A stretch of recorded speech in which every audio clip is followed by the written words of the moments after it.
it's not just the name of a people. It goes further than just being the name of a person. It's a spiritual designation as well, because these people become what we call. You can see did it come in? That's what the Hebrew is, an overcomer, because we come over a lot of things, you know. When we were leaving, put you under. You're looking at the piranha. Wait, did you when we were leaving, don't like. Oh yeah, show me, man. all right, yeah, get some feedback. yeah, but yeah, Okay. but we as we were as our ancestors were leaving Mitzrayim, we came over the Red Sea. So it's a thing that it's I guess you can call it the gift that keeps on giving. Having this designation on us, but it also calls us into challenge as well. It's as if Yah would say, "Well, can you get are you going to come over this thing to get to me?" And that's that's where we're that's where we are. That's where we find ourselves every day. We have to overcome so much during a week to get to Yah. To get to Shabbat. There's a lot to come over. So we have to be armed with shovels as well as with rappelling equipment, because sometimes you have to climb over, sometimes you have to dig under, but the whole thing is getting to Yah, and that's what the designation of being a Hebrew is we get to him, through no matter what circumstances. In Ibrit, or the Hebrew language, Hay was added to Abraham, and for a special reason. Hay is life in Hebrew, so that means the name of the meaning of his name changes as well as the spelling, and it takes on a slightly higher meaning to it, because as we see Abraham's name, strong, strength, or he's the strength of the house, being the father. He's at his, he has to be the highest, because that's the way Yahweh designed the home. Then also in fullness, and him being the father of exaltation now becomes. He's still the strength of the house, but now he has enlightenment. Life is breathed into him, just like was with Adam. There comes a new mission. It's not just it wasn't just a name change. It was a change of mission as well, because now. He's not going to just have his own children. Now he's going to have children who all of them's father is Yahweh. Let's move on to that next. This was here. This is where we left off, and that wasn't all, because Yahweh still wasn't done giving that day, because he also renamed Sharai. You see, the meaning of her name was basically, when I looked it up in Strong's, it said contentious. Mm-hmm. And well, she was, she, the way that she was. I mean, she was contending with both Abraham and her maid during the time when Sarai gave Hagar to Abram to have her child. But you notice the change of her name. She changed from Sarai, meaning contentious, to Sarah, meaning princess. Whole lot of change that did with that one, just with him just adding the one semi-vowel to her name, huh? Yeah. Changed her completely. She actually started walking after that. She became female nobility. Mm-hmm. I mean, when they got to when Abimelech saw her, he saw the potential of her being his queen. Mm-hmm. So yeah, that was big because Yahweh did it that way.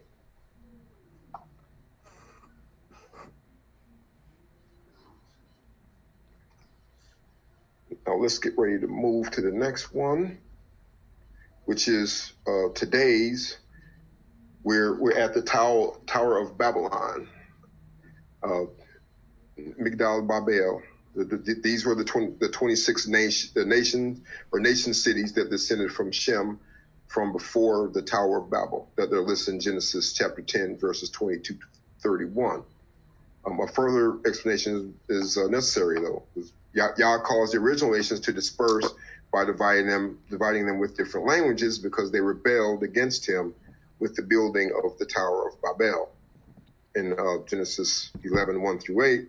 But Yahweh simultaneously sent physical destruction against the people and their tower. The reason why I put quotes around it is because someone else said it. I think I put it in my my citations, but Yahweh simultaneously sent physical destruction against the people and their tower, according to AskNoah.org. Yahweh sent a massive storm of hail onto the people and a tidal wave from the sea that drowned almost half the population. I'm not sure exactly how true that is. I'm going to be looking into that a little bit more once we get once we get further along in this study. But I can see I can see it being possible, but I don't know. Sometimes some of the things that I see online and some of the things that people share are often part of myth and legend, and so I don't always take the things that they say for gospel. And the Midrash, which is a quote off of AskNoah.org, says that in the destruction that 30 of the 70 national families were wiped out, leaving only 40, and the 30 that were destroyed were eventually replaced by the 30 nations that arose later from the descendants of Abraham. Of these, 16 were from the 16 children of Abraham and Keturah, according to Genesis 25, 2 through 4. Abraham sent those children away to the east, basically away from Yitzchak, away from Isaac. 12 were from the 12 sons of Abraham's son Ishmael, and they settled between Egypt and Assyria. This is in Genesis 25, 13 through 18. So that then accounts for the 28 nations. Now, after Isaac and is Ishmael, then Abraham, of course, married Keturah, and they had, well, these were their sons, their immediate sons. Zimran, who was the oldest son. He also was known as Zambran. He was one of the Semitic sons of Abraham by way of Keturah. They were known and thought by the historian Flavius Josephus to have lived in the country Arabia Felix, which could be known by some in the Arabian town of Zabaran, which is between Mecca and Medina. So you know we're in Saudi Arabia, right? Okay. And then Joaquin, who's the second son, well, this is the way we would spell it in our in the American language. That the historical importance of Joaquin is that he fathered Sheba and Dedan. I'm sure y'all heard of those two, haven't you? Sheba, I've heard of. Sheba and Dedan. Yeah. And had y'all ever heard of Sheba, Dedan, and the ships of Tarshish? Yes. Yeah. Yeah, that's where those names are pretty much known from. That's in Ezekiel 38:13, and in Yirmiyahu 6:20.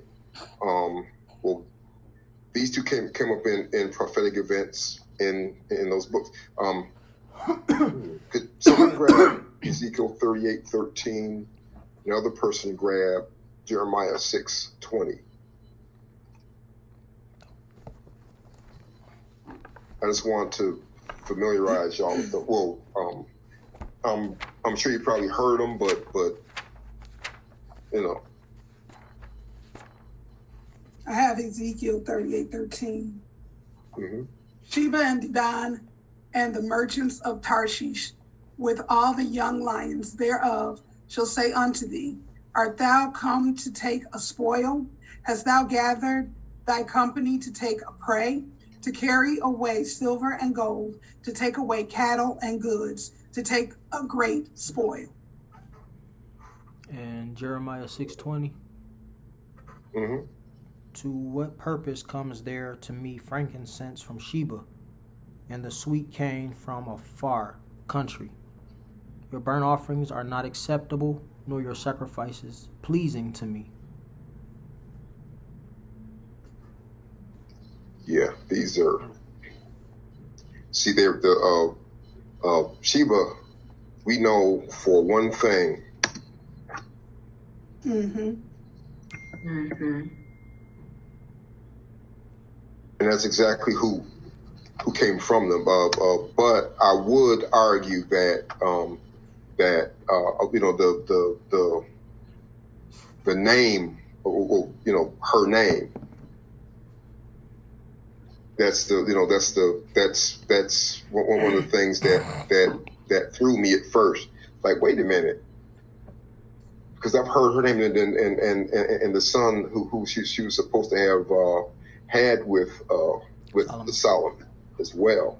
That was hearsay, wasn't it? Say it again. That was supposed. That's just hearsay, correct? Or was she supposed to be? What was her name? Oh my goodness. What was the woman's name? Oh, I can't get it out. Sheba. Queen Sheba. Oh my goodness. My Sheba? Yeah, her name though. Cleopatra. Oh. Isn't she supposed to be Cleopatra? I didn't pick that up from her because actually she's actually supposed to be from you know, she's supposed to be a Shemite. Oh, okay. She's not Hamite. Even though there is a Sheba and Dedan that was also on part of the Hamite family as well. Okay. It took it took me a minute to pull those apart, because almost everywhere I looked there was something about it was these are Hamite people. It's like, wait a minute, I'm talking about the ones from Abraham, and there's not a lot that's found about them directly. What about Nefertiti? It's all those two. I started it, but I never finished trying to figure out who the Queen of Sheba was. What about Nefertiti? I thought she was a Hamite as well, but I'll look. Did you? Yeah. Did you? Was there anything that gave you any other indicators about her? No, I just remember I always wondered. All you see is Queen of Sheba, and it's like, okay, but what was her name? And so I started it, but I just never finished it. But those were the two names that were popping up, and I have to do all the chronology and everything. Yeah. But I never took it further, so I thought you might have known. But yeah, those are the two names I was coming up with, but I can't say for sure. There was another name that kept popping up, and her and the boy that she and Solomon were supposed to have conceived, and for some reason they both those names slipped my mind at the moment. Like, where now? I'm just trying to remember what the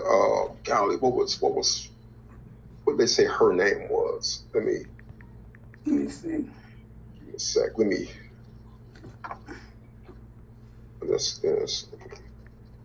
look at. Let me just take a quick look. What was the name? I saw it in passing. I have for Queen of Sheba's son's name Menelik. That's the son. Oh, that's Queen, the son. And Queen Sheba was Makeda. That's the son. Makeda. Yeah. Right. Okay. And Queen Sheba was Makeda. Makeda.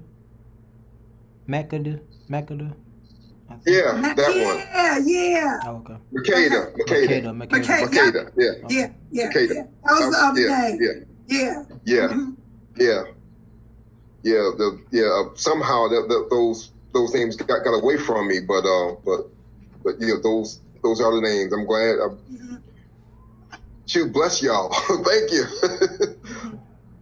Yeah, Makeda. I started with the names I knew, Cleopatra, and it was Makeda. Yeah. That's who. Well, her name was supposed to be Makeda, and that's but the things that I was reading didn't point me necessarily in the direction of either Nefertiti or Cleopatra. So.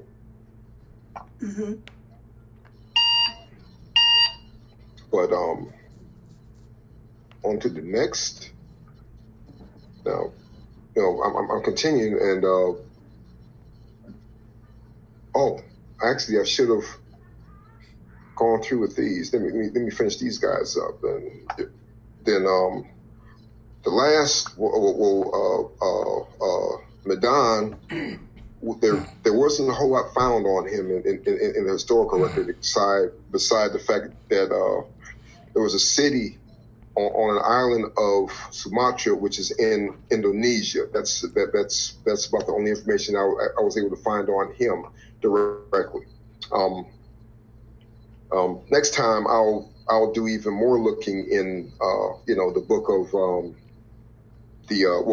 what is it? I think it's in Jubilees, because Jubilees gives like some of the dates, but they give it in AM. Does anybody follow what AM is?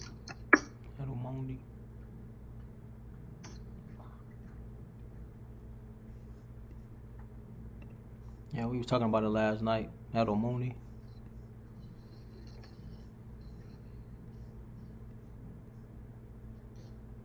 I think I'm saying it right. No, I don't know. Anno Mundi. Anno, of course, means year of the. I don't think they be hearing me. Oh, can y'all still see the Year of the world. Mm-hmm. can y'all still see the Yes, Yeah. it's at the very bottom. Yeah. You can see it. Mm-hmm.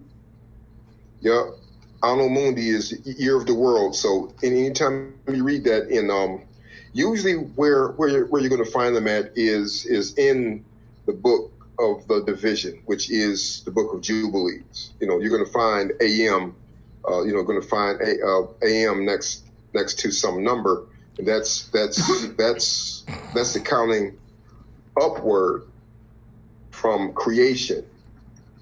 Mm-hmm. Okay. So that we're going to get to it in a minute, but shortly.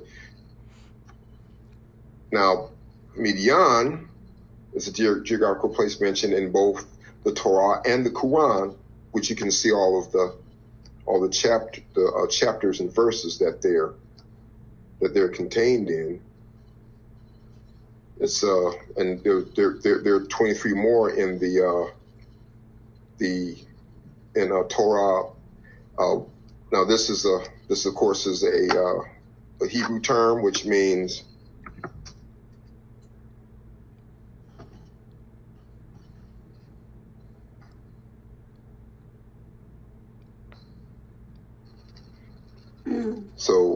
Nabi. Anytime you see this word or even just this word, it's prophet. Got you. And Yim is the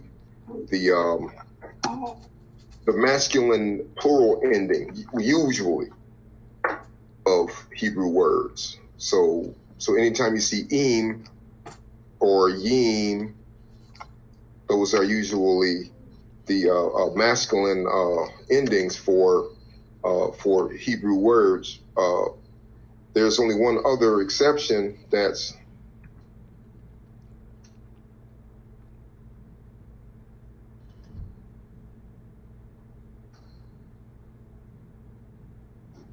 and these particularly point out, and it's specifically these as in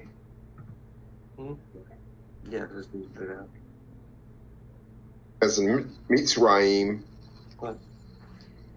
Aim actually points to so the word is actually a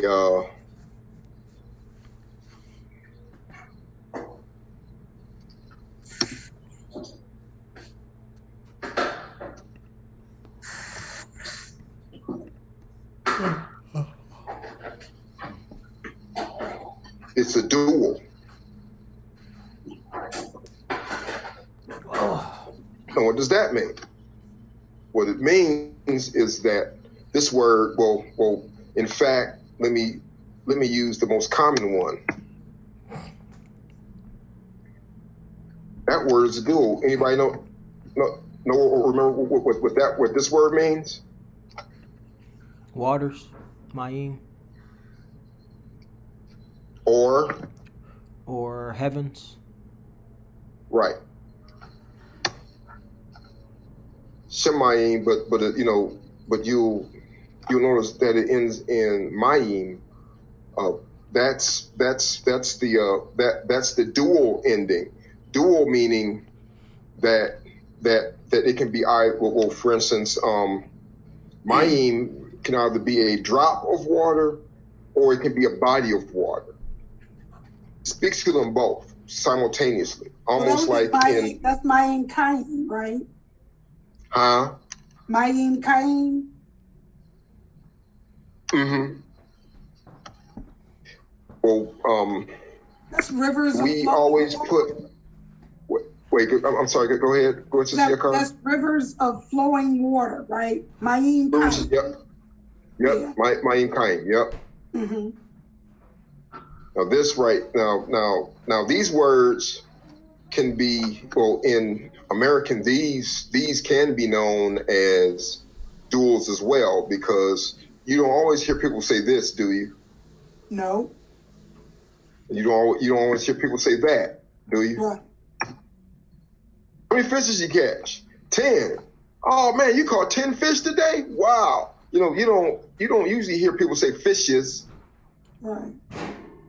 Because it kind of sounds a little stilted, It's like you just forced it in there, and really those are words that you don't have to add a plural ending, because the plural is implied. I mean, the dual rather is implied, but it usually ends in that.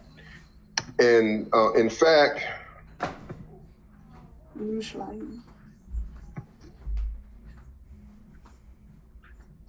the plural, I mean a dual.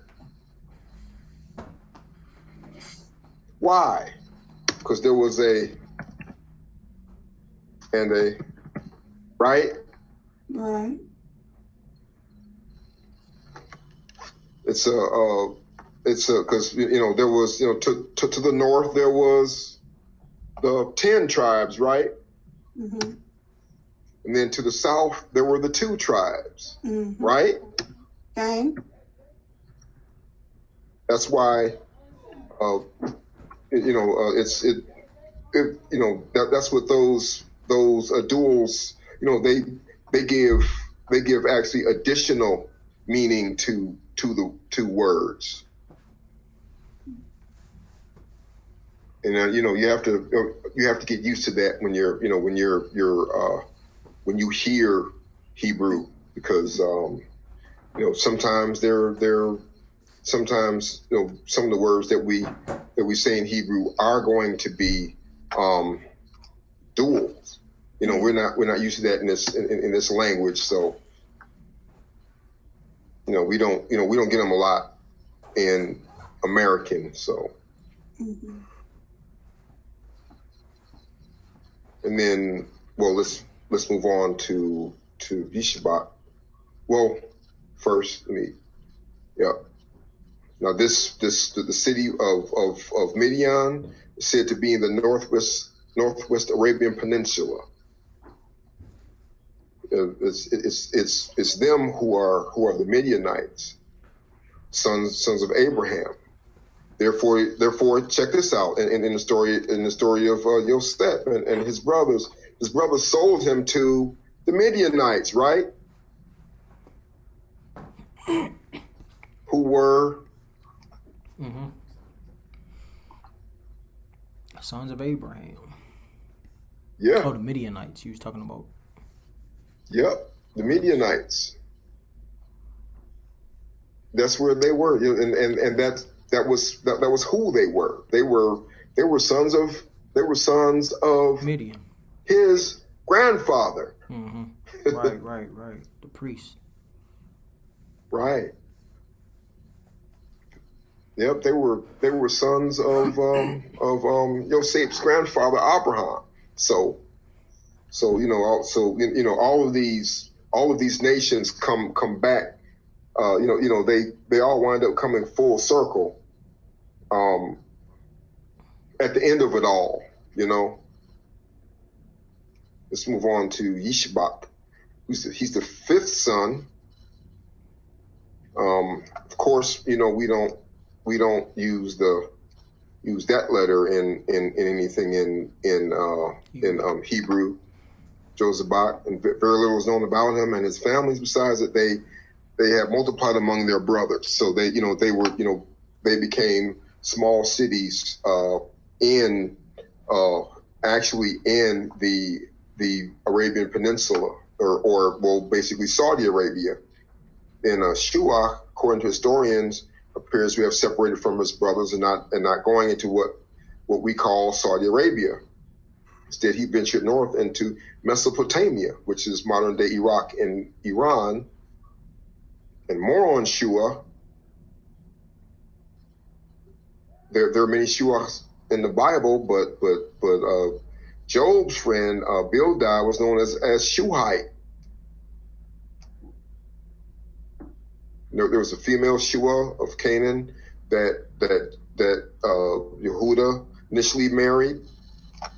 Then back to Abraham and Keturah's children. You know, they were sent away from Yitzchak because Abraham gave Yitzchak everything.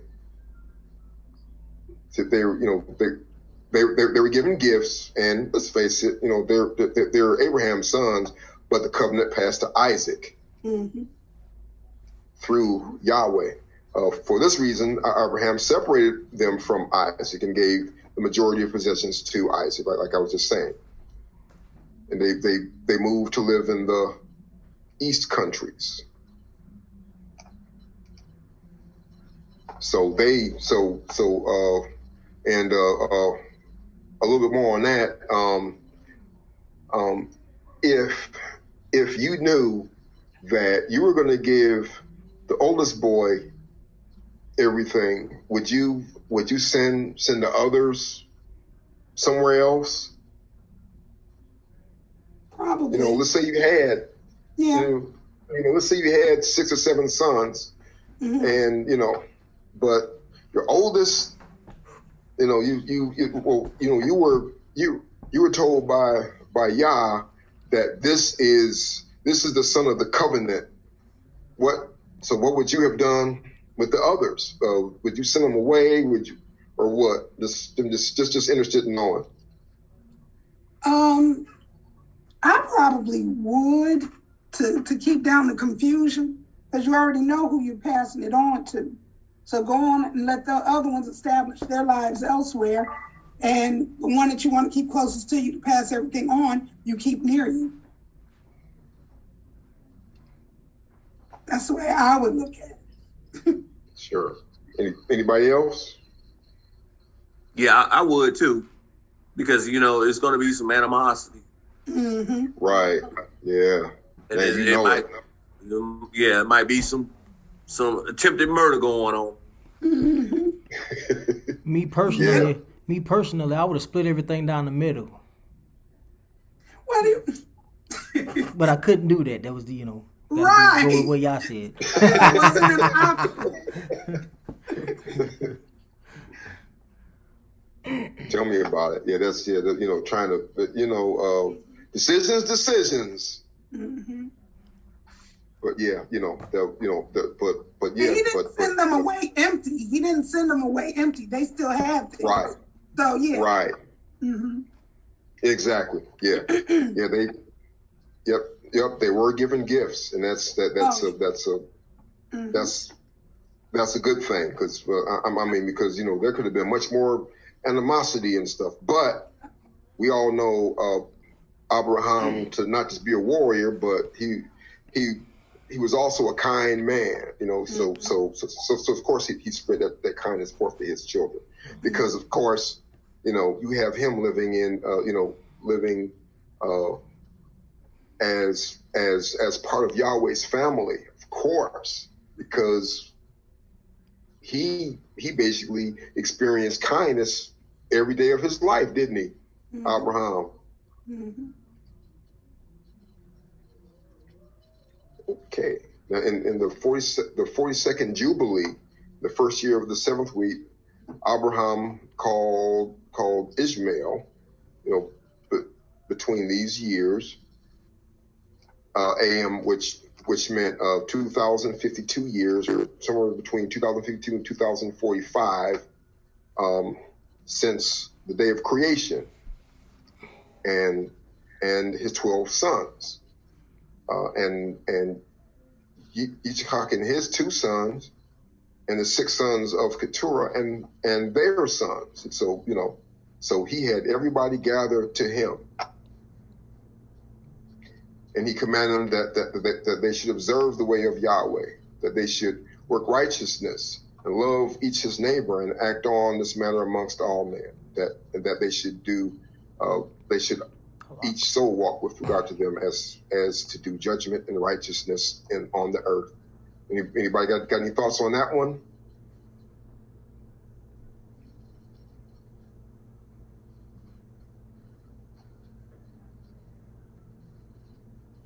Well, all the nations would be blessed through Right. Abraham. Right. Yeah. He actually commanded them to walk in Torah. Mm. He commanded them to be kind. Isn't that what the Shema says? Mm-hmm. Right. To love Yahweh with all your heart, with all your soul, with all your might. Yeah. You can look at it as a form of teaching the gospel, carrying it out, Yeah. Throughout the nation. Yeah, exactly. That's actually also part of the reason why I fail to see why. I know why, but down the line, Islam. Well, first of all, you look at Islam, right? The word, but there's something kind of familiar about it, right?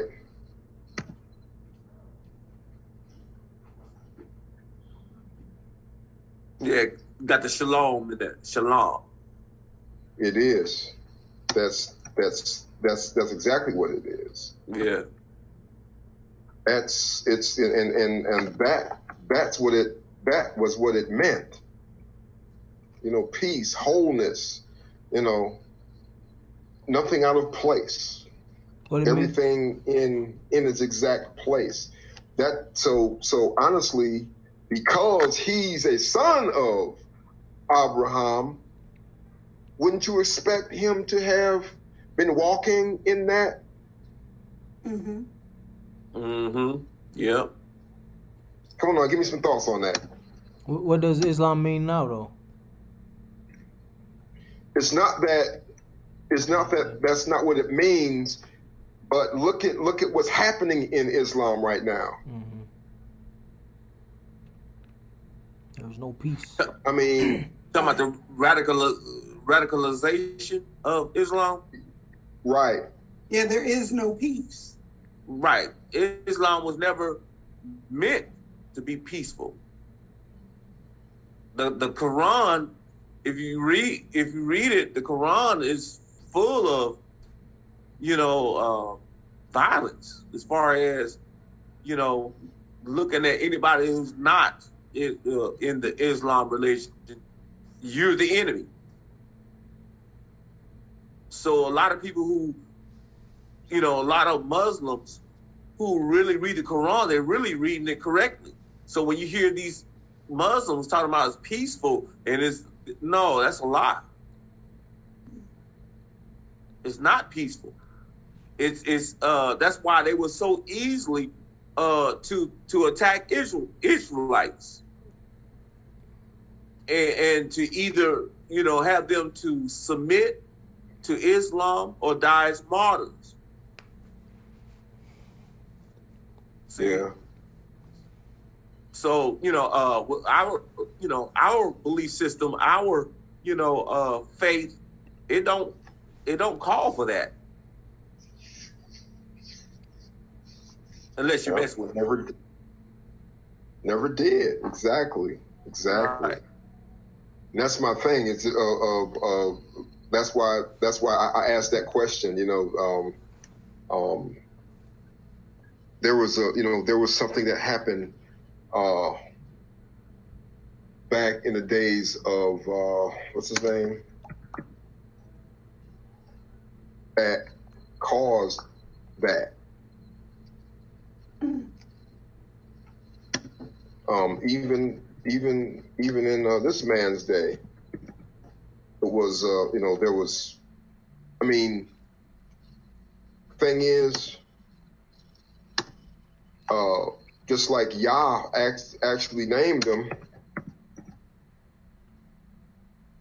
Ishmael, he said that. What was the thing that he said about Ishmael? His hand would be against his brothers. Yeah. Mm-hmm. He'd be a wild man, a wild donkey. Well, yeah, wild. Yeah. Yep. Yeah. I mean, granted, he was Abraham's son, but still, there were there were other things to come from him. I always thought that his people started out following Abraham and kept Torah and everything else, but down the line, somehow things started getting away from them. Mm-hmm. Yeah, and then they end up worshiping 364 gods. Yeah.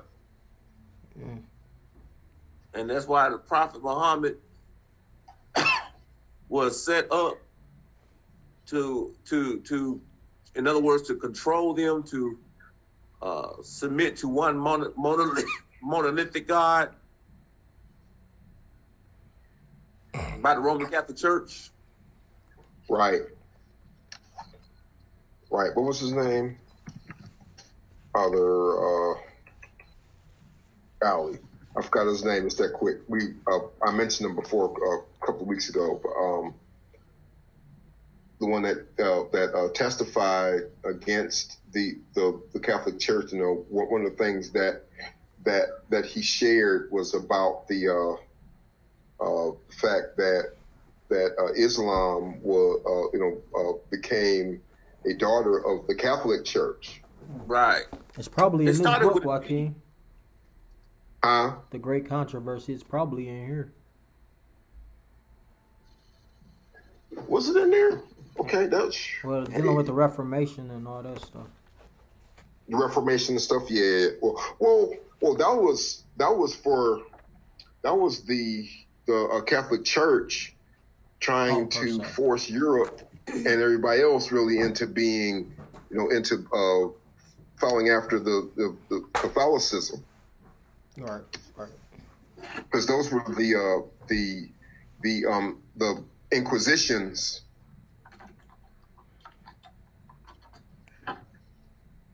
But yeah, wait, someone else was trying to say something too. Go ahead.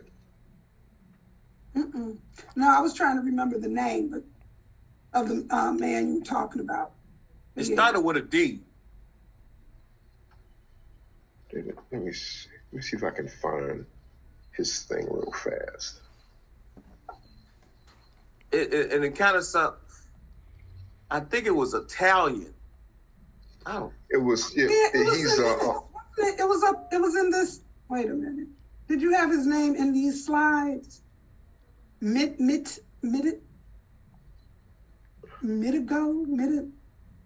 Something. I don't remember putting his name in the slide, but I did mention him. I wrote it down, I think, but I moved it out.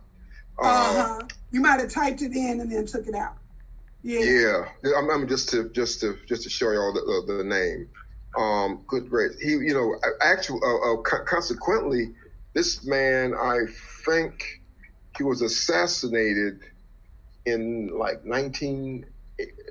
sometime in the 1980s. I think it was sometime around 87 or 88. Golly, yeah, he was poisoned. Right. Yeah, you know who I'm talking about exactly. Yeah.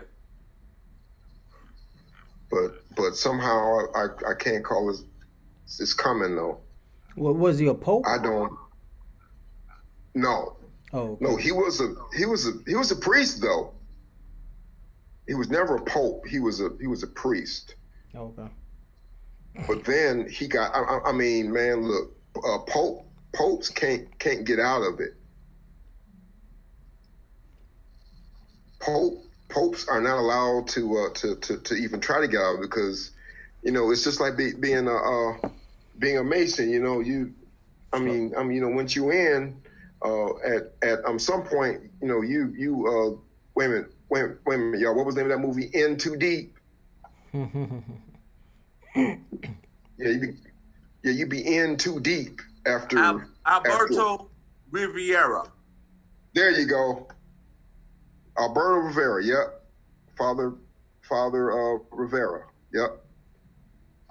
Yep, that was his name. He actually testified about that, and I was like, wow, that's crazy. You know, to me that was like insanity. Like, really? Yep. I forgot what the name of that comic was. Wait, go ahead, James. What were you saying? No, I ain't say nothing. I'm listening. I was trying to find the name. I was gonna say he's the one that opened the floodgates with the knowledge that the Roman Catholic Church basically invented Islam. Right. Exactly. See, that was a secret before he came out and testified. Yep. And that's why they had to expose him, expose of him. Should I say? Oh, he was the activist. Yeah. Oh yeah, I remember seeing those YouTube videos of him. Like they had a little cartoon videos or something. Comic book, yeah. Yeah, comic book things. Yeah, that was by Chick Tracks. Has anybody, by the way, ever heard of Chick Tracks?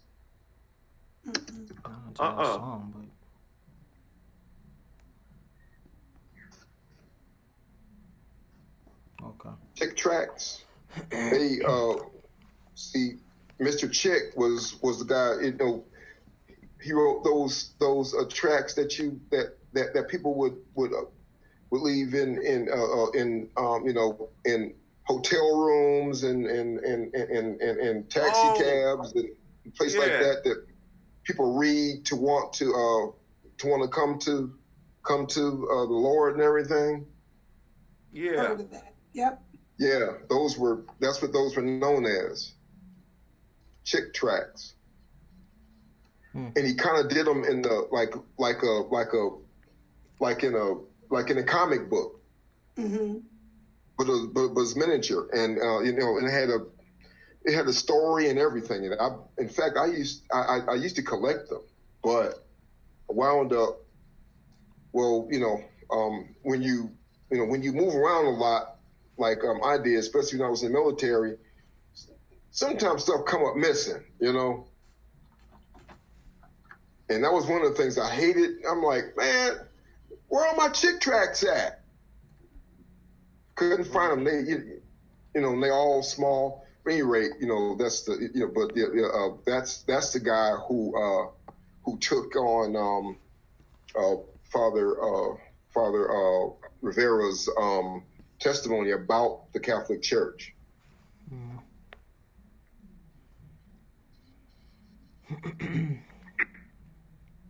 Moving on to the next one. Now, Sheba and Dedan, according to the website Pilgrim Bobby it's actually at worldpress.com. Josephus describes Sabah as a walled royal city in Ethiopia, which Cambyses later named Meroe. That is, quote, both encompassed by the Nile, quite round, and the other rivers, Astapus and Astaboras rather. These are actually not miles, but they're known as tributaries to the Nile. One of them, I think it's the Astaboras, that's known as the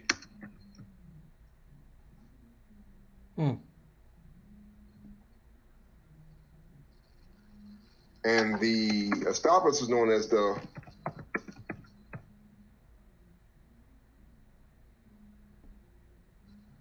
So they were at opposite ends of the Nile.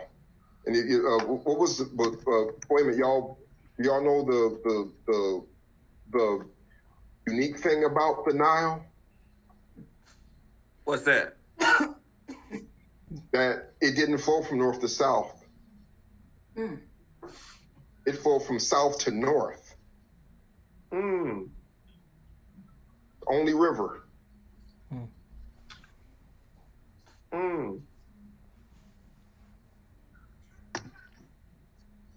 Is that the reason why it's that river was specifically so rich in minerals or such a good resource? That's why Egypt was so blessed or plentiful as far as crops.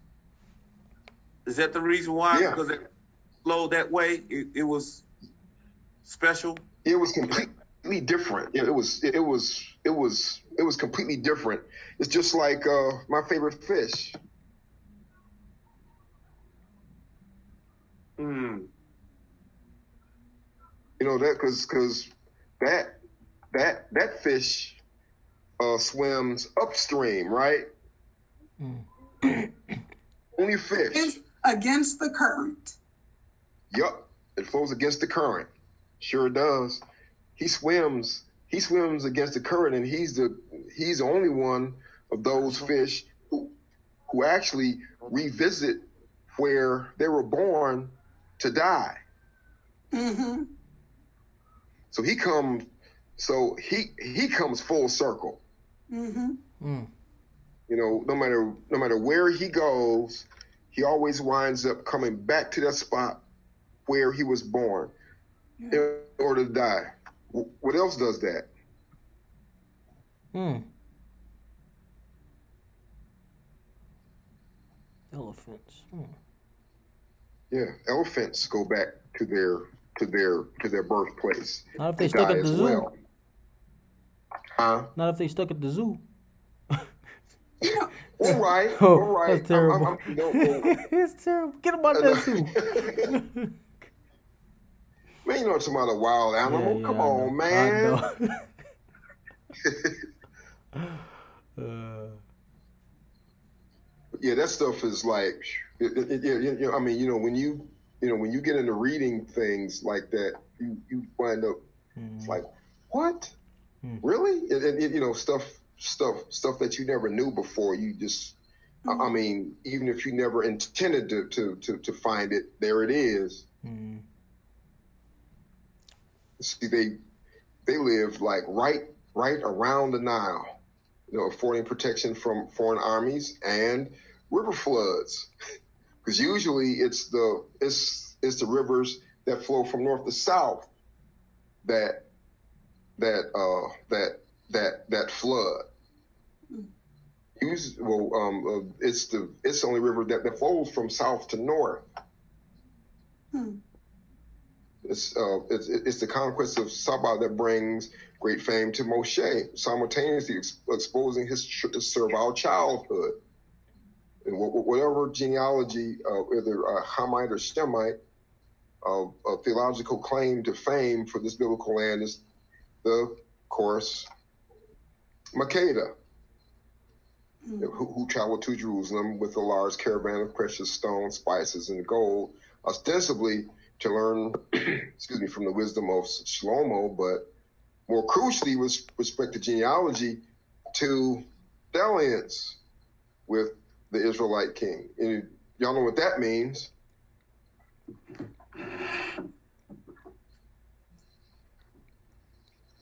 That's how they had this.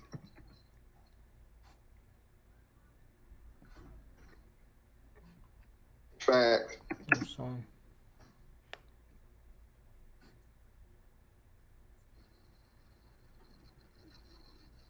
Menelik the first. But yeah, the apocryphal Arabic Christian Book of the Rolls, which is a part of Clementine literature, and the Syriac Cave of Treasures mention a tradition of succession of 60 female rulers up until the time of Solomon, after having been found by the children of Saba, the son of Yoktan. Yeah, I thought that was interesting as well. Wow. Okay. But this is the website where that's found. Y'all can write that down and look it up. But like I say, don't believe everything I say. As a matter of fact, don't believe anything I say. Go and look it up, and you know, once you get a get an idea of things. I mean, you know, I'm not saying that I'm not going to tell you the truth. I'm going to tell you, you know, as close as I can to the truth. But you know, but be like the Noble Marines. The Bereans, yeah, exactly. Go and check on it yourself. You know, you don't have to have, you know, you don't have, because I mean, that's what I did. Right. Yeah, we had to, you know, we all have to study to show ourselves approved unto Yahweh anyway. So, you know, all I'm doing is my due diligence at this point.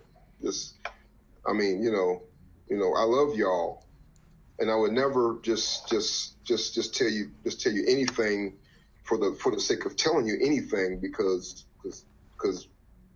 I'm almost doing it for a selfish reason, because I want to see y'all in heaven too. So that's a way of looking at it. But yeah, I mean, you know, I want anyone who listens to anything that I say to go ahead and I mean, you know, feel free to go on and look on after me. I mean, right. I accept criticism a lot. I mean, shucks, my whole military career, that's all I got, you know.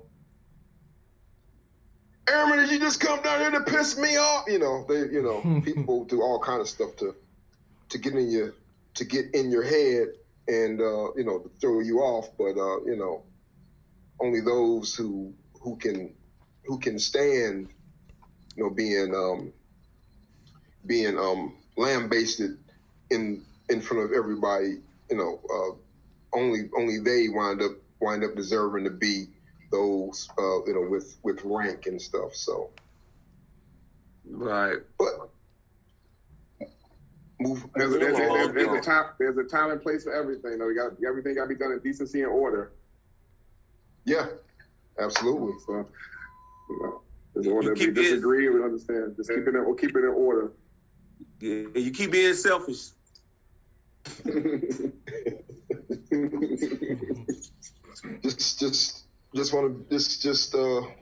Thing is, you know, how you do with your family. You know, you give your family the best cuts of you know, of the best meat, the best vegetables, you know, the best everything. I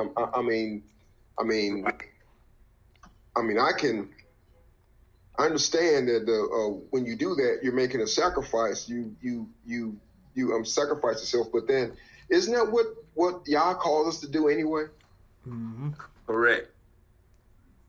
Mm-hmm. On a daily basis. Yeah. Absolutely. Correct. So moving on, the Ashurim, the Tushim, and the Leumim are all Yokshan's sons. Well, actually, they're the sons of Dedan.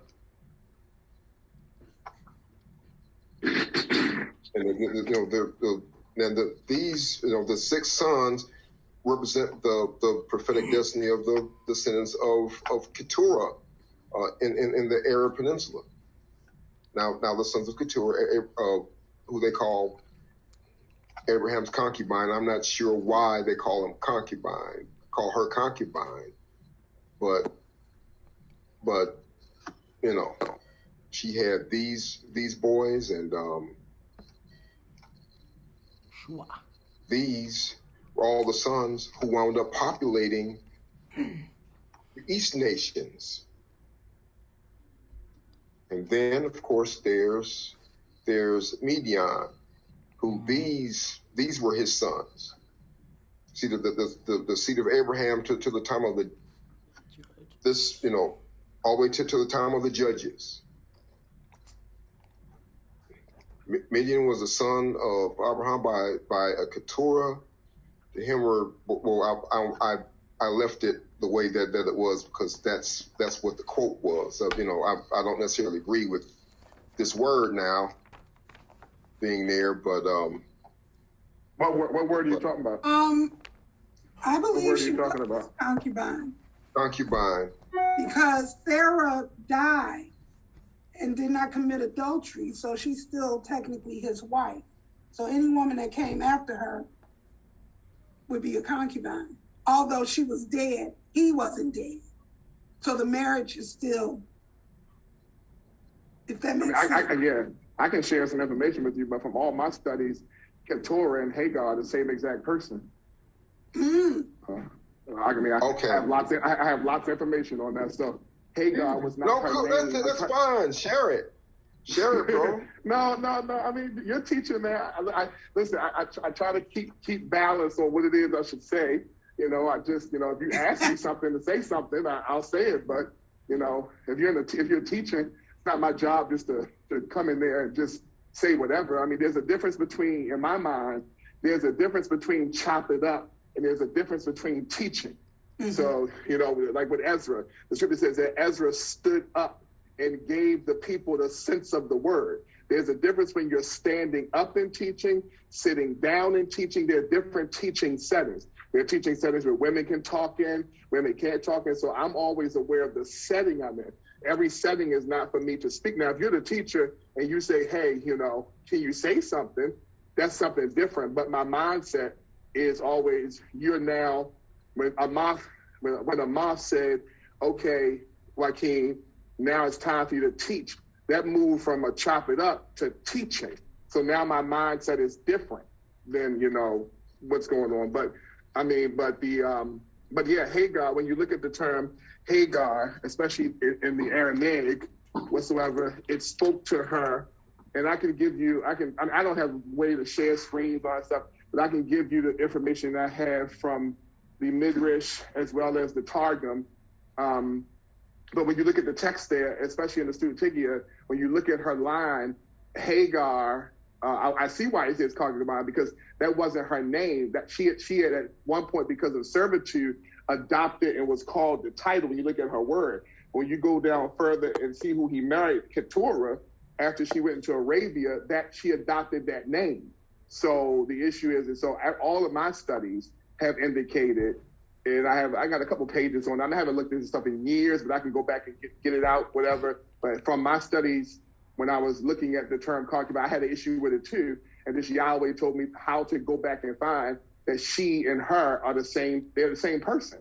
Just one is her title of which she was a servant, and one is actually her name. So that's why the term is there. So he does wife her later. So it's sort of a return to it. But like I said, I can go in my notes.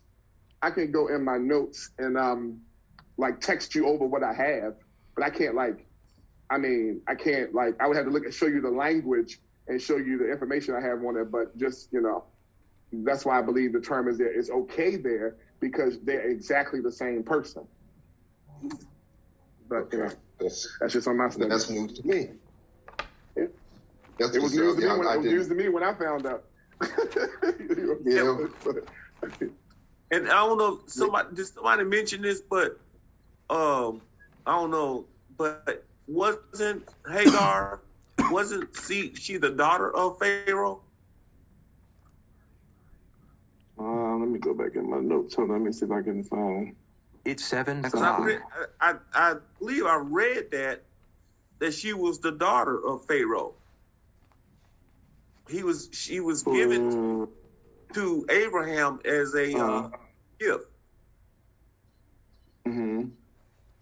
I'll have to go back and look at it. Let me try to find. 1 second. Go into my notes. Look at it. But you guys keep it rolling. But I just gotta go on my notes. Yeah, we don't have to. See what I can find it. Yeah. Yeah. I'll go on my notes and look for it.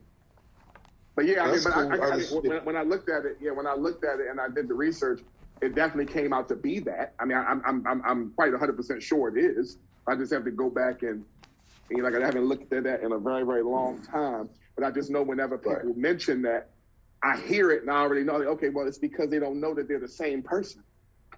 But, like I said, I'll send over what I have when I can find it. Sure. That's much appreciated, my brother. No problem. Where's the Talmud, the Midrash? Where am I at? It's cool. I mean, send that, whenever you get a chance. Sure. I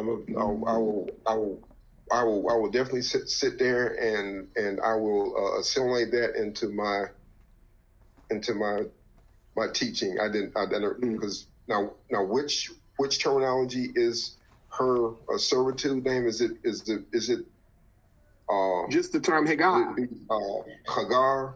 Yeah, Hagar. Just that term is her servitude title. It wasn't her actual name because at that time period, because of how she was sold as her servitude name, like Joaquin, or they were when you look at these Zitzim Laban or manners and customs of how people sold people, they didn't always care about their name. That's where the term sir came from, like a sir or Lord. Like it wasn't necessarily people think that's her name, but that wasn't her name. Yahweh doesn't really reveal her name till later on, and in the text, and he comes right back around and marries her later on. But yes, the term her servitude name was just that. But again, I guess I'll put it together and send it over to you when I can get it through my notes. Because right now it's just off the top of my head.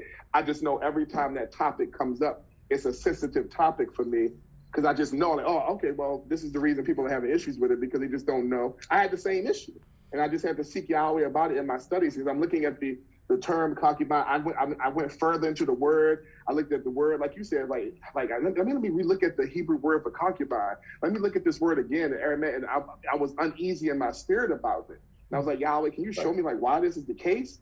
So because he had to let me know it wasn't in the language. My problem wasn't the language. My problem was following the genealogy. So I just had to go back and say, oh, okay. Oh, Yahweh, you smooth. Okay, so this is actually the same chick. So I'm like, okay, well, so I was fine, Even when it says in Genesis 25:1, and Abraham took another wife, and her name was Keturah. He did, yeah, you're right. It says another there, but yeah, I took that actually to mean that this was a totally different woman altogether. That's the. That was the rub. Oh, okay. Yeah, that wasn't always. Yeah. So it wasn't always. It all depends on the situation, whatever. We have to look at the Hebrew text as we always know. Like now, whenever I'm looking at something like that, the English is not my authority. So so it's like the term all, like when Paul says or the scripture says all things are lawful and not all things. All doesn't always mean all.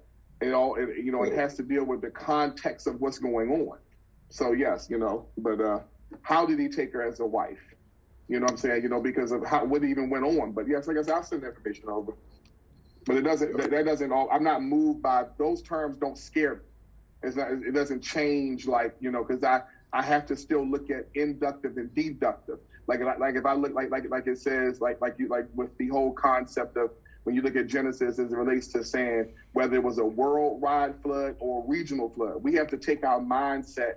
And a lot of times what we are not doing, we are not taking our mindset back to the mind of the people, the way the first century people saw the word all, the way the first century people saw another, because we more than what we would like to think, we are seeing how they saw things through our eyes, like when ancient people looked at the stars.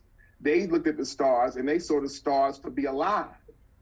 You see what I'm saying? Because of how they moved and falling stars. Because of science, we think of it differently. So whenever I'm looking at a word in the text that may mean something to me now, I am making sure I'm looking at these Zitzim Laban or the life settings of how would ancient people have seen this word, and how would they have understood this word in their culture before I come to a conclusion. I mean, you know that Joaquin, when Paul says all things are lawful, but not all things are expedient. Now anybody can say, well, if all things are lawful, like he'll say in like Noah will say in Genesis chapter 9 that everything is food for you. Like everything, no, everything is not food for me. You know what I'm saying? It's like if I understand the word everything, you know, so you have to understand it in the context of the life settings and the culture of the way Semitic people would have understood the word and the way they would have taken it in, you know. So that's why I say if I see a word like that, like if I see something like another wife, another may not mean more than one to us. Another may mean in addition to, or it doesn't always have to mean what we see it as meaning.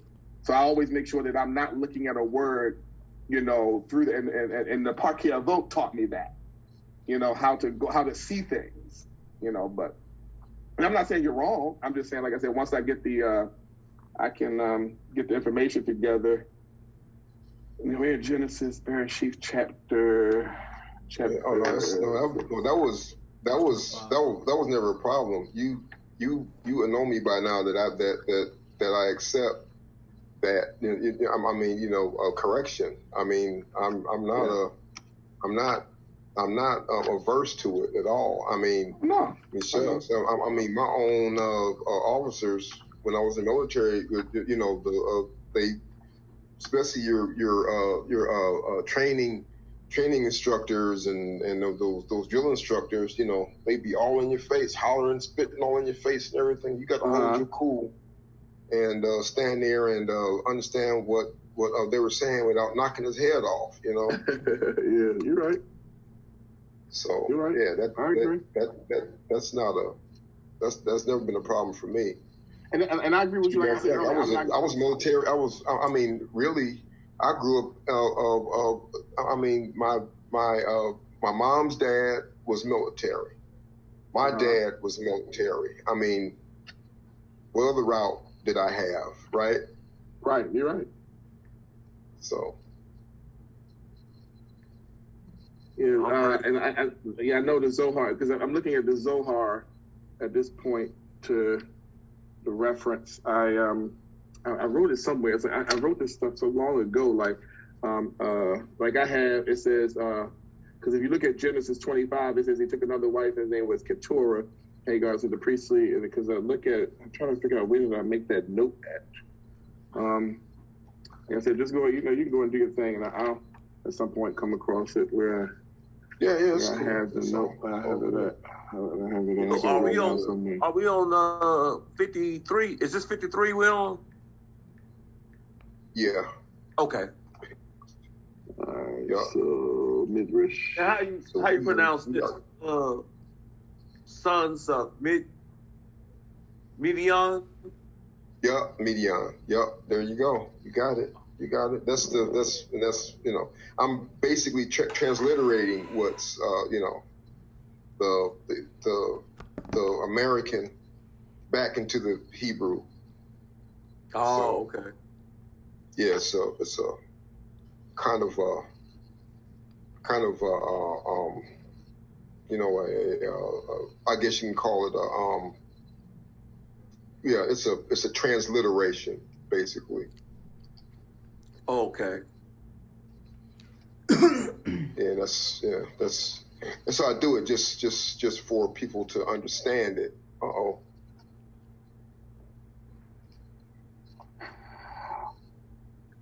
But yeah. Now the seed of Abraham to the time of the judges. Midian was a son of Abraham by his concubine Keturah. To him were born 5 sons. Epa, Neper, Hanok, Abida, and Eldah, according to Genesis 25, 2 and 4, and 1 Chronicles 1:32. Now, them bearing gifts from Abraham, he and his brothers, each with his own household, moved off from Isaac into the East Country, according to Genesis 25 and 6. So the first recorded incident in the history of the tribe is a defeat in the field of Moab at the hands of Hadad, king of Edom. See, of this, nothing beyond the fact is known. Unless you have, did you have something on this as well, Catriel? Huh? So did you have something on that as well? 1 second. So I just text you over something. So I found my note. Yeah, I heard it. Yeah, I got it. You can take a look at that. Yeah. Sure. I was just wondering, did you know anything beyond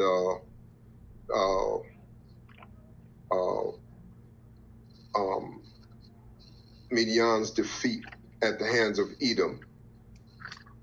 Oh yeah, give me a second because I was just still focused on looking for what I was looking for you. Oh no, you're good. Yeah. No, I was just wondering if you had some right off the top of your head. That's all. But beyond that, if not, no, not right now. Not at the top of my head. No, not right now. Don't. Okay. Well, no, don't worry about it. I was just wondering. Then the Midianites next appear as merchantmen traveling from Gilead to Mitzrayim with spicery, balm, and myrrh, with no prejudice against a turn of slave dealing. Mm-hmm. Moshe, on fleeing from Egypt, found refuge in the land of Midian and became son-in-law of Yethro. These are the priestly tribes. Anybody remember that? Yethro? Huh? Mm-hmm. They're the priestly tribe, right? Yep. Yeah, they're because Yethro means like a certain. I think because his name wasn't Yethro, his name was Ruel. Ruel, right? Yeah, Ruel. Right. Yethro is it's another title. It's not his name. It's like Hagar. Right. It's not his name. It's just a title, which means I can't remember off the top of my head what it means, but I know that's the same concept as Hagar. It's not it's Jethro. No, his name wasn't Jethro. The Hebrew text, his name was Ruel, like the friend of El. But his name wasn't Ruel, right? Jethro. Yeah, Ruel. Jethro. I forgot. I had to go back and look at what that means. Yeah.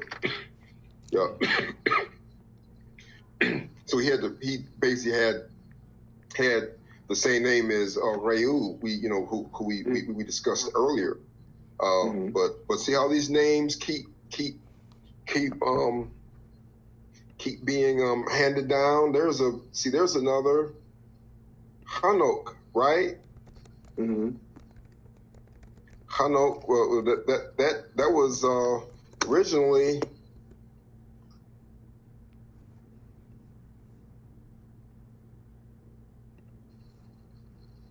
And yes, that Enoch. But yeah, that's good information. Man, I need that.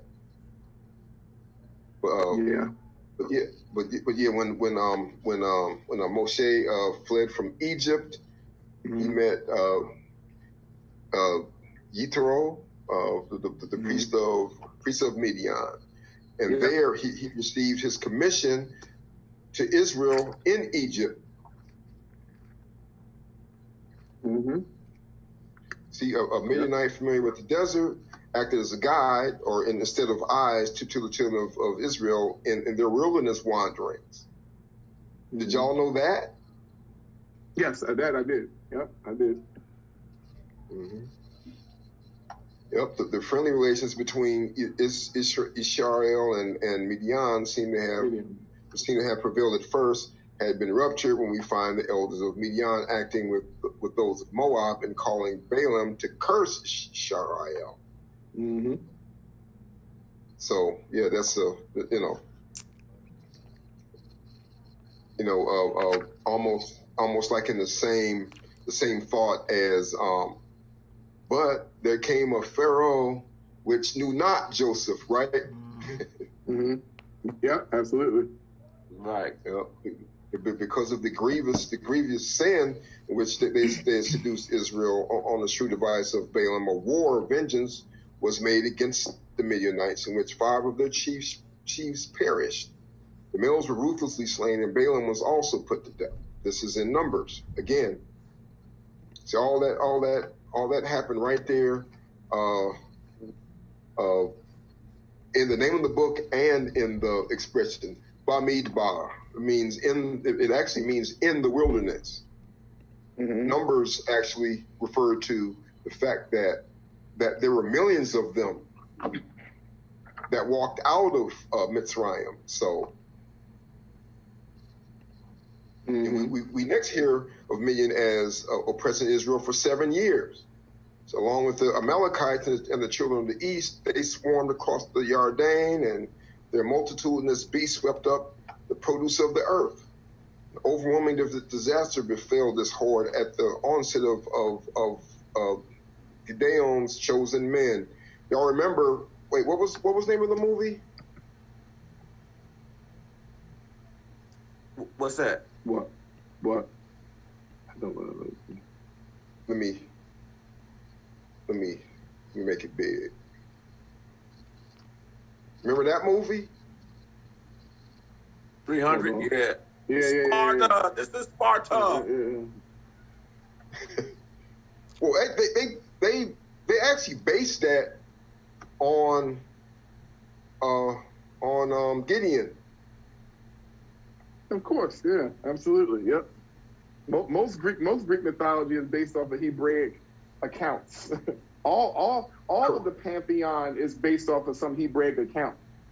Yeah, exactly. Zeus, Zeus being in the mountain and Yahweh being in the mountains and all of the mountain all of that stuff is based upon Hebraic accounts. So, Exactly.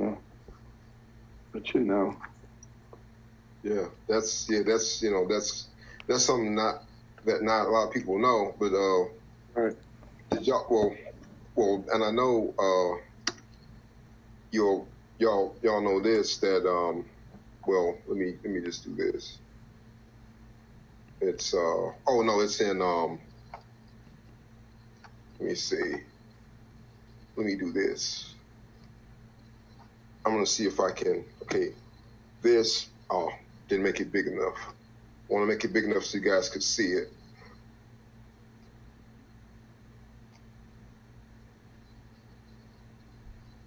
Actually, let me do it like this.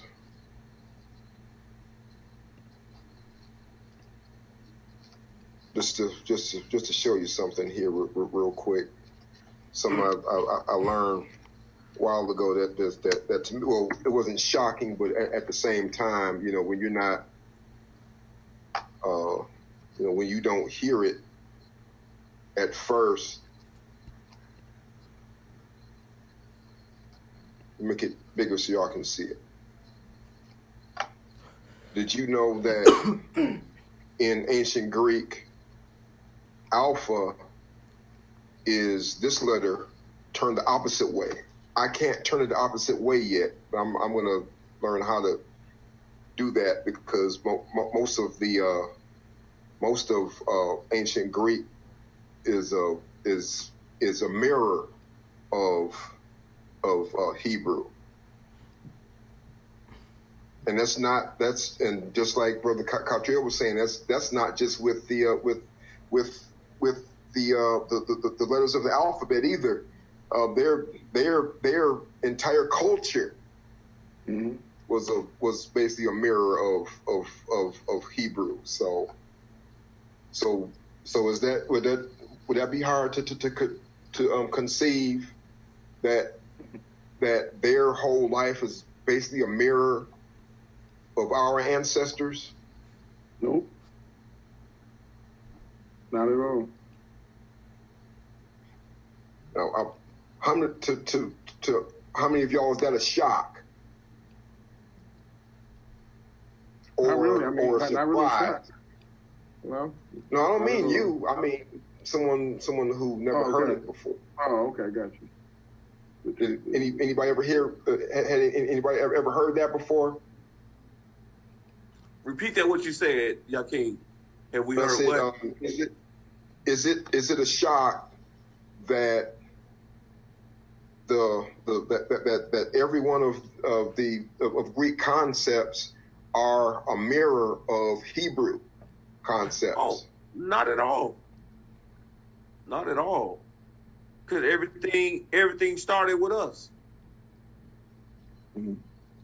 I think the problem is historically that people have the accounts. I think I said one night the accounts of other cultures may seem to be older than the Hebrew culture.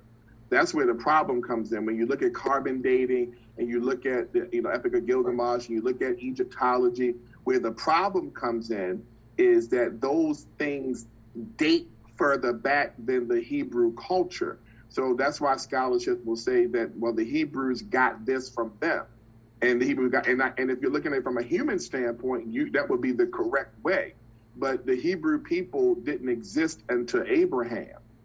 And people just, Yahweh was just with people. And Bereshit chapter 10 with those 70 nations, and not even all nations are even listed there, but that's a whole nother story. But let's just go with those 70 nations, in Bereshit chapter 10, Yahweh is dealing with those groups of people before the Tower of Babel, or Babel, or meaning the gate of El, or the open gate of El. Before you get to that portion right there, Yahweh is dealing with mankind as just basic mankind, no name, no title, nothing.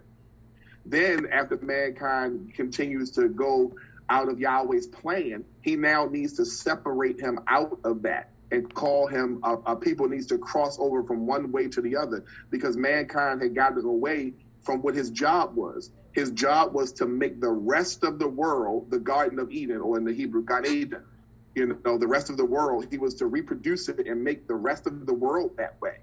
And so now all different cultures of people, the Egyptians come out of Mitzrayim, and all sorts of things are happening, and these people all have been touched by truth. So then you go into the Egyptians, and you go and they will have things that look like Hebrew stuff. And people say, well, they came before the Hebrews, and they came before. But actually, the Hebrew way of thinking before we had our name has always been the case. It's just that other nations adopted. I think Joaquin, they called Abraham the Prince of El. You know what I'm saying? But yet the Egyptians will take El and make El a deity. You know what I'm saying? They'll make Amen a deity, and they'll make Yah a deity. And they don't understand that that was the nature of the pagans. We're never going to win, and I think Joaquin would agree, we're never going to win the archaeological battle, meaning the historical battle. People will outdate us as it relates to their accumulation of their doctrine. But what they can never outdate is that we were the first people to receive Yahweh's information. That's why it says in Genesis, Bereshit 26, 4 and 5, I believe it is. It says that Abraham kept all of Yahweh's commandments, statutes, and laws. Like, how is that even possible? Because we don't hear about the commandments, statutes, and laws, all of them, until Moshe, because they already were being circulated. Back then, it just was codified when the Torah came.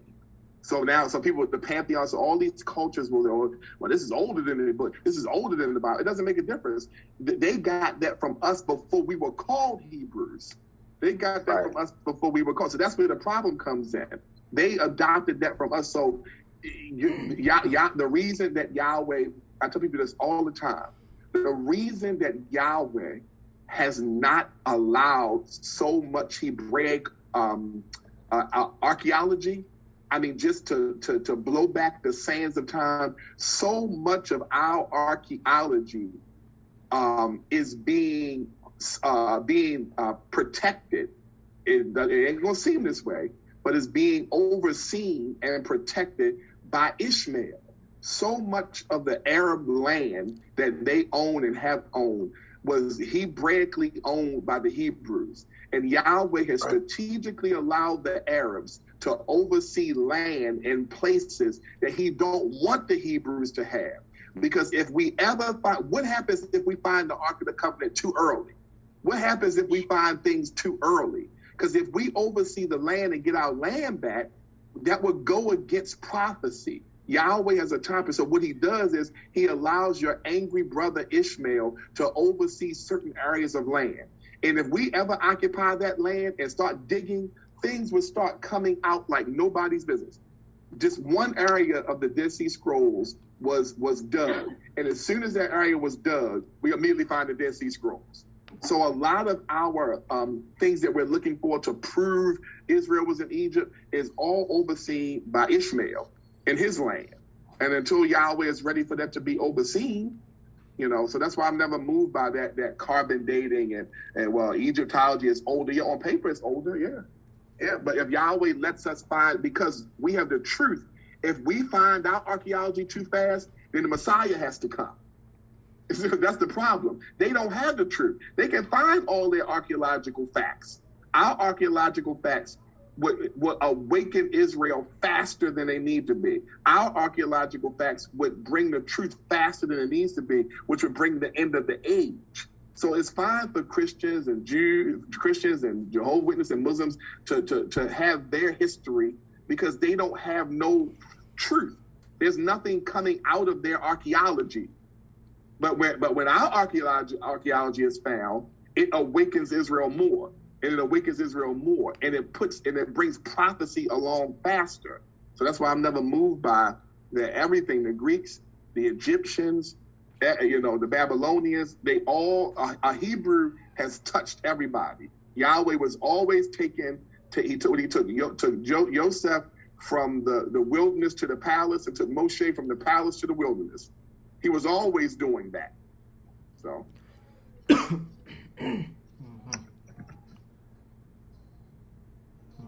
Anybody know what that word means? Religion. Which one? Hard to see. Religion? Religion. Yeah. Many. Does it mean to conform or constrain? Watch this. Many renewed. Well, actually, I'm going to take it and put it where it belongs. Put that here. To return is right? Okay. Watch this. This is many, right? Which means, you ever heard that word before? Actually, this way. My liege. My liege. Oh, okay. My liege, which means that this is the master, therefore the other is the servant. Servant. That's what a liege is. Liege is really master. So when you break down the real definition of this word, this is basically what you get in Latin. Return master. Return to master. Or return to master slavery. Mm-hmm. Slaves, return to your master. Mm-hmm. Wow. Return to slavery. Return to and that's not just talking. That's not even talking about Yah being your master. It's actually referring to a man, a liege. Wow. Someone someone who you bow down to. Wow. That's why I've never really used that word so much. I don't even use this word that much. Well, I'm spelling it wrong, but put an E right there. There you go. Yeah, belief, right? That belief, because we want to. What's the Greek word? Genosko. It's actually Genosko. Epinosko. Epignosis, which means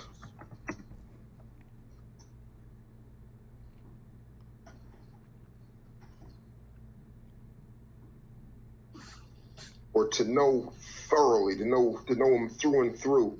So I've never really considered okay, what everybody called belief. It's like, no. There was one song that people used to sing back in the church. He said, you can't make me doubt him because I know too much about him. Mm-hmm. That's my thing. It's about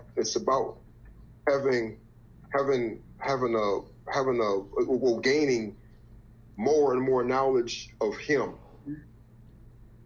And that's why, that's why I've always made a division between a person's religion and really what it is they know. Hey, Joaquin, I have a quick question. If you don't mind. Can you tell me what Yaakov means in Jacob or Yaakov chapter 1 verse 26 pertaining to that word there? Because I'm looking at the emphatic diaglot right now as far as the Greek text. I have my Aramaic text there, and I just want to make sure you have the same word there. Because the word that it's in my Aramaic text is there, and in my emphatic diaglot, which is the oldest Greek text, which I have the most respected Greek text, the word is there. Can you help me understand? Maybe I'm interpreting it incorrectly. Can you help me understand what he means there? In verse 26 and verse 27. Jacob chapter 1, verse 26 and 27.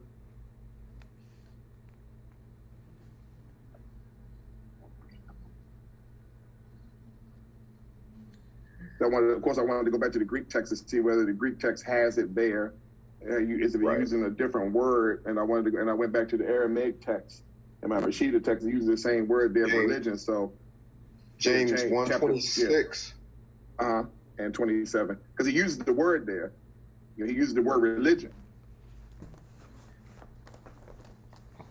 So maybe it's a different word or something. But like I said, whenever I look at it, I try to go back. So I immediately go back to the Greek text, my emphatic diaglot, and then I go back to my Rashida text. I just want to make sure that the word religion is there, because that means that's what Jacob would have wrote. He wrote maybe that doesn't mean he may have wrote it because of the people he's talking to. And that could be because looking at it in an inductive way. I never look at anything deductive. It doesn't mean it's a proper word to use. He could just be using it because of the culture of the people that he's around. So I just want your thoughts on that, because I never had a problem with the word religion because I understand what it means. But when you say what it goes back to. Does he mean what does Yaakov mean here when he says what he's saying here?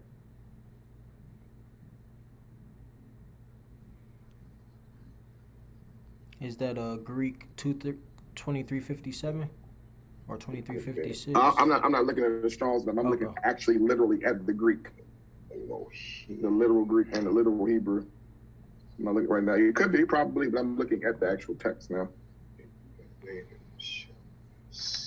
The emphatic diaglot, it doesn't have the strong. I'm just looking at the actual literal Greek words, and then of course I'm looking at the Peshitta text for the word there, what word they would have used in place of that word, which is 199. Is that Thris?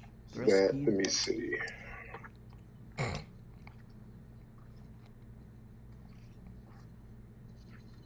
It's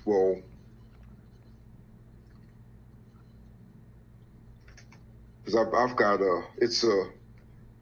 I don't even know how to describe this, but it's got a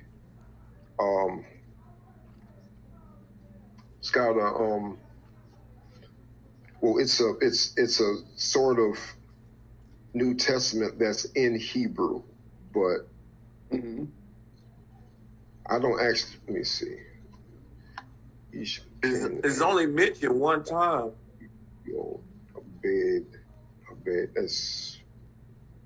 Oh, that is the word servant. Yeah, that's what I have here in the Hebrew text, to serve.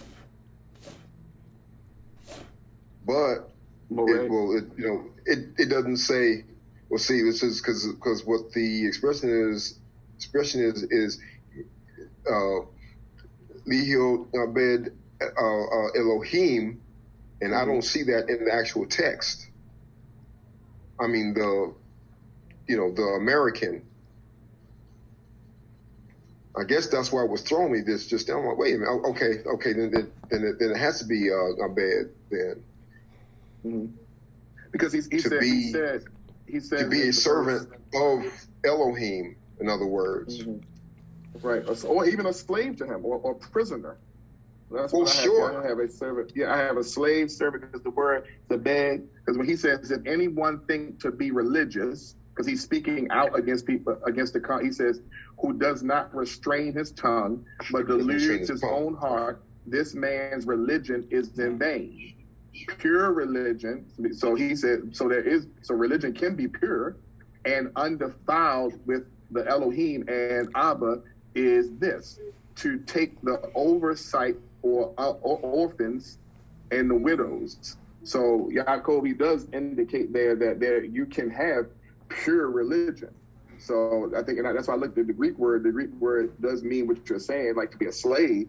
But I would assume, because he's writing by the Holy Spirit, and the word is Abed there, when I'm looking at the text, that he's indicating to be religious to Yahweh. There's nothing wrong with that. That's what I got. I mean, I could be wrong. Well, right. I don't say, he says right. Pure religion. There's a difference between religion and pure. Because he makes a difference.